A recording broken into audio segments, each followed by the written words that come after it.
नमस्कार दोस्तों, कथा कुंज के इस पावन और भक्तिमय संसार में आप सभी का हृदय से स्वागत है। आज हम एक ऐसी दिव्य यात्रा पर निकलने वाले हैं जो हमें उस परम शक्ति के चरणों में ले जाएगी जहां हर दुख का अंत और हर प्रश्न का उत्तर मिलता है। क्या आप जानते हैं कि जब संसार के सारे द्वार बंद हो जाते हैं तब भी माँ जगदम्बा का द्वार अपने भक्तों के लिए सदैव खुला रहता है। आज के इस विशेष अंक में हम दुर्गा सप्तशती की उस महान और प्राचीन गाथा को जानेंगे जिसे महर्षि मेधा ने राजा सुरथ और समाधि वैश्य को सुनाया था। ये केवल एक कहानी नहीं है बल्कि उस अमोघ चेतना का आह्वान है जो हमें हमारे भीतर के अंधकार से लड़ने की शक्ति देती है। हम जानेंगे कि कैसे अपनी माया से भगवती महामाया पूरे संसार का संचालन करती हैं और कैसे उन्हीं की कृपा से राजा सुरथ को अपना खोया हुआ वैभव पुनः प्राप्त हुआ। आज के इस विस्तृत कथा में हम मधु और कैटभ के वध से लेकर महिषासुर मर्दिनी के प्रचंड युद्ध और शुंभ निशुंभ के संहार तक की पूरी गाथा को गहराई से समझेंगे। ये वीडियो आपके जीवन के संघर्षों को देखने का नजरिया बदल देगी। तो चलिए अपने हृदय में माँ भगवती का ध्यान धरते हुए कथा कुंज की इस प्रस्तुति को शुरू करते हैं। वीडियो को अंत तक जरूर देखिएगा क्योंकि इस कथा का हर शब्द आपके जीवन में भक्ति और शक्ति का संचार करेगा। प्राचीन काल में चैत्र वंश में उत्पन्न राजा सुरथ समस्त भूमंडल के स्वामी थे और अपनी प्रजा का पालन अपने सगे पुत्रों की भांति अत्यंत धर्मपूर्वक करते थे। परंतु भाग्य की विडंबना देखिए कि कोला विध्वंसी नाम के दुष्ट राजाओं और स्वयं के कपटी मंत्रियों ने मिलकर एक गहरा षड्यंत्र रचा जिससे राजा का सारा राज्य और राजकोष उनके हाथ से निकल गया। पराजित और अत्यंत अपमानित होकर राजा सुरथ शिकार के बहाने अपने प्रिय घोड़े पर सवार होकर एक घने जंगल में चले गए जहां महर्षि मेधा का अत्यंत शांत और पवित्र आश्रम था, जहां हिंसक पशु भी अपनी क्रूरता त्याग कर प्रेम से रहते थे। उसी आश्रम में उनकी भेंट समाधि नाम के एक वैश्य से हुई जिसे उसके अपने ही लोभी स्त्री और पुत्रों ने धन संपत्ति छीनकर घर से धक्के मारकर निकाल दिया था। राजा और वैश्य दोनों ही इस बात से चकित थे कि जिन लोगों ने उन्हें धोखा दिया और सर्वस्व लूट लिया उनके प्रति उनके मन में अभी भी मोह और ममता क्यों बनी हुई है और वे बार बार उन्हीं की कुशलता के बारे में क्यों सोच रहे हैं। तब महर्षि मेधा ने उन्हें समझाया कि ये सब भगवती महामाया का प्रभाव है जो ज्ञानियों के चित्त को भी बलपूर्वक खींचकर मोह के गहरे गर्त में डाल देती हैं और उन्हीं की इच्छा से ये संपूर्ण जड़ चेतन संसार चक्र चल रहा है। राजा के विशेष आग्रह पर महर्षि ने देवी के 3 महान चरित्रों और 13 अध्यायों की अत्यंत विस्तृत कथा सुनानी आरंभ की, जिसमें प्रथम चरित्र मधु और कैटभ के संहार का है। जब प्रलय काल के समय संपूर्ण जगत जलमग्न था और भगवान विष्णु शेषनाग की शैया पर योग निद्रा में लीन थे, तब उनके कानों के मैल से मधु और कैटभ नाम के 2 महापराक्रमी असुर उत्पन्न हुए, जिन्होंने कमल पर विराजमान सृष्टि रचयिता ब्रह्मा जी को मारने का प्रयत्न किया। ब्रह्मा जी ने अपनी रक्षा हेतु भगवान विष्णु की आंखों में निवास करने वाली योग निद्रा रूपी महामाया की अत्यंत भावपूर्ण स्तुति की, जिससे प्रसन्न होकर देवी विष्णु जी के शरीर से बाहर प्रकट हुईं और भगवान विष्णु 5000 वर्षों की लंबी निद्रा से जागृत हुए। भगवान विष्णु ने उन दोनों असुरों के साथ 5000 वर्षों तक लगातार भीषण मल्ल युद्ध किया, परंतु वे असुर थकते नहीं थे। तब देवी ने अपनी माया से उन असुरों की बुद्धि को भ्रमित कर दिया और अहंकार में चोर असुरों ने भगवान विष्णु से ही वरदान मांगने को कह दिया। भगवान विष्णु ने चतुराई से वरदान मांगा कि तुम दोनों मेरे हाथों मारे जाओ, और चूंकि उस समय सर्वत्र जल ही जल था इसलिए उन्होंने उन दोनों को अपनी जांघों पर रखकर उनके सिर काट दिए। इसके पश्चात महर्षि ने द्वितीय चरित्र सुनाया जिसमें महिषासुर नाम के एक अत्यंत शक्तिशाली असुर ने देवताओं को युद्ध में पराजित कर स्वर्ग पर अधिकार कर लिया और देवराज इंद्र को भी वहां से निष्कासित कर दिया। तब भगवान शिव, विष्णु और समस्त देवताओं के क्रोध से एक महान तेज पुंज प्रकट हुआ, जिससे एक अत्यंत सुंदर और 18 भुजाओं वाली देवी महालक्ष्मी प्रकट हुई, जिन्हें सभी देवताओं ने अपने श्रेष्ठ आयुध जैसे त्रिशूल, चक्र, शंख, गदा, धनुष, बाण और वज्र भेंट किए। देवी ने सिंह पर सवार होकर अपनी भयंकर गर्जना से आकाश और पाताल को दहला दिया और महिषासुर की चतुरंगिणी सेना का विनाश करना प्रारंभ किया, जिसमें चिक्षुर, चामर, उदग्र, महाहनु और असिलोमा जैसे विशालकाय सेनापति काल के ग्रास बन गए। महिषासुर ने अपनी माया से कभी भैंसा, कभी मतवाला हाथी, कभी शेर और कभी पहाड़ बनकर देवी को भ्रमित करने की निष्फल कोशिश की, लेकिन अंत में मां ने अपने चरणों से उसे दबाकर उसके कंठ पर त्रिशूल से प्रहार किया और अपनी तलवार से उसका मस्तक काट दिया, जिससे देवताओं ने जय जयकार की। तीसरा चरित्र शुंभ और निशुंभ का है, जिन्होंने देवताओं के यज्ञ भाग और सारे अधिकार छीन लिए थे। तब देवताओं ने हिमालय की तलहटी में जाकर देवी की स्तुति की, जिससे मां पार्वती के शरीर कोश से कौशिकी प्रकट हुई। शुंभ और निशुंभ के दूत सुग्रीव ने जब देवी की अलौकिक सुंदरता का वर्णन किया तो असुरों ने उन्हें बलपूर्वक लाने के लिए सबसे पहले धूम्रलोचन को 60,000 सैनिकों के साथ भेजा, जिसे देवी ने अपनी एक ही हुंकार से भस्म कर दिया।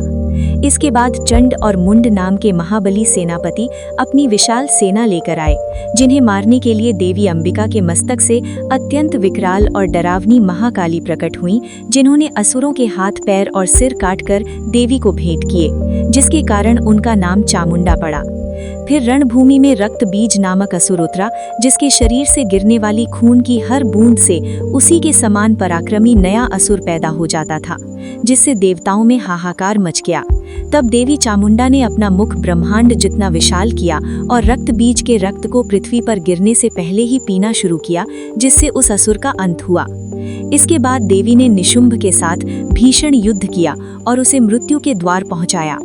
अंत में जब महासुर शुंभ अकेला रह गया तो उसने देवी को चुनौती दी कि वे अपनी विभूतियों यानी अन्य देवियों की सहायता से युद्ध कर रही हैं। तब देवी ने समस्त देवियों को अपने शरीर में विलीन कर लिया और अकेले ही शुंभ का सामना किया। देवी ने अभिमानी शुंभ को अपनी शक्ति से आकाश में ले जाकर धरती पर पटका और अपने शूल से उसका हृदय चीरकर उसे मृत्यु दंड दिया, जिससे संपूर्ण सृष्टि में शांति और आनंद छा गया। महर्षि मेधा की ये दिव्य वाणी सुनकर राजा सुरथ और समाधि वैश्य का हृदय परिवर्तन हुआ और उन्होंने नदी के तट पर मिट्टी की सुंदर देवी प्रतिमा बनाकर अन्न जल का त्याग कर 3 वर्षों तक कठोर तपस्या की, जिससे देवी दुर्गा ने प्रसन्न होकर साक्षात दर्शन दिए। मां ने राजा सुरथ को अगले जन्म में सावर्णी मनु बनने और उनका खोया हुआ राज्य इसी जन्म में वापस मिलने का वरदान दिया, तथा समाधि वैश्य को संसार के झूठे मोह माया के बंधनों से सदा के लिए मुक्त करने वाला परम आत्मज्ञान प्रदान किया, जिससे उनका जीवन कृतार्थ हो गया। देवी ने ये भी वरदान दिया कि जो भी इस सप्तशती का पाठ श्रद्धा पूर्वक करेगा, उसके शत्रुओं का नाश होगा, दरिद्रता दूर होगी और अंत में उसे मोक्ष की प्राप्ति होगी। इसके आगे देवी ने अपने आने वाले अवतारों की भविष्यवाणी करते हुए कहा कि वे भविष्य में नंद गोप के घर यशोदा के गर्भ से जन्म लेकर विंध्याचल में निवास करेंगी और शुंभ निशुंभ के अंशों का नाश करेंगी। वे रक्त दंतिका के रूप में वे प्रचित्त असुरों का भक्षण करेंगी, जिससे उनके दांत अनार के दाने जैसे लाल हो जाएंगे, और वे शाकांभरी के रूप में अपने शरीर से उत्पन्न शाकों द्वारा 100 वर्षों के अकाल से पीड़ित संसार की रक्षा करेंगी। देवी ने दुर्गम नामक महादैत्य का वध करने के कारण दुर्गा नाम से प्रसिद्ध होने और हिमालय पर रहने वाले मुनियों की रक्षा के लिए भीमा देवी का रूप धारण कर असुरों का संहार करने की बात भी कही। मां ने यह भी स्पष्ट किया कि जो मनुष्य एकाग्र चित्त होकर इन चरित्रों का पाठ करेगा या श्रवण करेगा, उसके समस्त संकट जैसे महामारी, शत्रुओं का भय, डाकुओं का डर और राजदंड स्वतः ही समाप्त हो जाएगा। उन्होंने कहा कि बलि के समय, पूजा के समय और उत्सवों के समय मेरे इस महात्म्य का गान करने से मैं प्रसन्न होकर भक्त की हर कामना पूर्ण करूंगी। अंत में देवी ने राजा और वैश्य को अपनी इच्छानुसार वर देकर अंतर ध्यान होने का सुख प्रदान किया, जिससे राजा सुरथ को अपना खोया हुआ राज्य पुनः प्राप्त हुआ, तथा समाधि वैश्य ने ज्ञान के माध्यम से मोक्ष का मार्ग प्रशस्त किया। मां भगवती की ये कथा समस्त पापों का नाश करने वाली और परम कल्याणकारी है, जो मनुष्य को शक्ति और भक्ति दोनों प्रदान करती है और अंत में उसे जगदम्बा के परम पद तक ले जाती है। जो भी भक्त इस कथा को सुनता है, वह समस्त बाधाओं से मुक्त होकर सुख और शांति प्राप्त करता है। इस महान सप्तशती के गान से व्यक्ति के जीवन में छाई विपदा की काली छाया दूर हो जाती है और उसे वह सब प्राप्त होता है जो दुर्लभ है। देवी का ये महात्म्य केवल एक कथा नहीं है, बल्कि ब्रह्मांड की सर्वोच्च चेतना का आह्वान है, जो अधर्म के विनाश और धर्म की स्थापना के लिए बार बार प्रकट होती है। जो भी भक्त निष्काम भाव से देवी की शरण में जाता है, माँ उसे अपनी गोद में स्थान देती है और उसे निर्भय कर देती है। इसके साथ ही देवी ने सप्तशती के अंत में ये भी स्पष्ट किया कि मेरे इस चरित्र का पाठ करने मात्र से ही अश्वमेध यज्ञ के समान पुण्य प्राप्त होता है और समस्त बाधाएं शांत हो जाती हैं। राजा सुरथ और समाधि वैश्य की ये कथा हमें ये सिखाती है कि चाहे विपत्ति कितनी भी बड़ी क्यों ना हो, यदि हम उस परम शक्ति की शरण में जाते हैं तो मार्ग स्वतः ही प्रशस्त हो जाता है। माँ भगवती की महिमा अनंत है और उनकी कथा का श्रवण मात्र ही मनुष्य के जन्म जन्मांतर के पापों को धो डालता है। इस प्रकार महर्षि मेधा ने राजा और वैश्य को दिव्य चक्षु प्रदान किए, जिससे वे सत्य और मिथ्या के बीच का अंतर समझ सकें और देवी की असीम अनुकंपा के पात्र बने। दोस्तों, आज की इस अलौकिक यात्रा का समापन करते हुए हमारा मन उसी असीम श्रद्धा और शांति से भर गया है जो राजा सुरथ और समाधि वैश्य ने महर्षि मेधा के आश्रम में अनुभव की थी। ये कथा केवल असुरों के संहार की गाथा नहीं है, बल्कि हमारे भीतर छिपे काम, क्रोध, लोभ और अहंकार जैसे शत्रुओं पर विजय पाने का एक दिव्य है। माँ भगवती का ये पावन चरित्र हमें सिखाता है कि जब चारों ओर अंधकार हो, अपने साथ छोड़ दें और जीवन का संघर्ष असहनीय लगने लगे, तब केवल उस आदि शक्ति की शरण ही हमें पुनः शक्ति और आत्मज्ञान प्रदान कर सकती है। जिस प्रकार देवी ने देवताओं के कष्टों को हर कर उन्हें पुनः स्वर्ग का राज्य दिलाया, ठीक उसी प्रकार ये सप्तशती का पाठ और श्रवण आपके जीवन से दरिद्रता, भय और मानसिक संताप को जड़ से मिटा देने की सामर्थ्य रखता है। महर्षि मेधा की अमृतवाणी और राजा सुरथ का वो कठोर संकल्प हमें ये विश्वास दिलाता है कि भक्ति में वो शक्ति है जो खोया हुआ साम्राज्य भी वापस दिला सकती है, और समाधि वैश्य जैसा वैराग्य हमें इस नश्वर संसार के बंधनों से मुक्त कर मोक्ष के द्वार तक ले जा सकता है। आशा है कि देवी महात्म्य का ये विस्तृत प्रसंग आपके हृदय में भक्ति की एक नई ज्योत प्रज्वलित करेगा। याद रखिए, माँ जगदम्बा की कृपा पाने के लिए केवल दिखावे की नहीं, बल्कि निष्कपट भाव और अटूट विश्वास की आवश्यकता होती है। जब हम स्वयं को पूरी तरह उनके चरणों में समर्पित कर देते हैं, तो वे महामाया न केवल हमारे भौतिक कष्टों को दूर करती हैं, बल्कि हमें उस परम सत्य से भी मिलाती हैं जो सात्विक आनंद का आधार है। आज के इस सत्र को हम यहीं विराम देते हैं, इस मंगल कामना के साथ कि माँ दुर्गा आप सभी के जीवन में सुख, समृद्धि और आरोग्य का वरदान दे।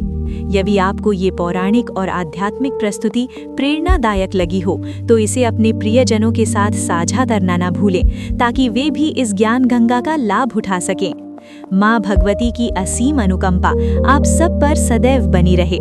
अगली बार फिर मिलेंगे एक नई कथा और नई ऊर्जा के साथ।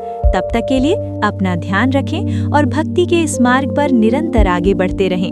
धन्यवाद और माँ जगदम्बा आप सबका कल्याण करें।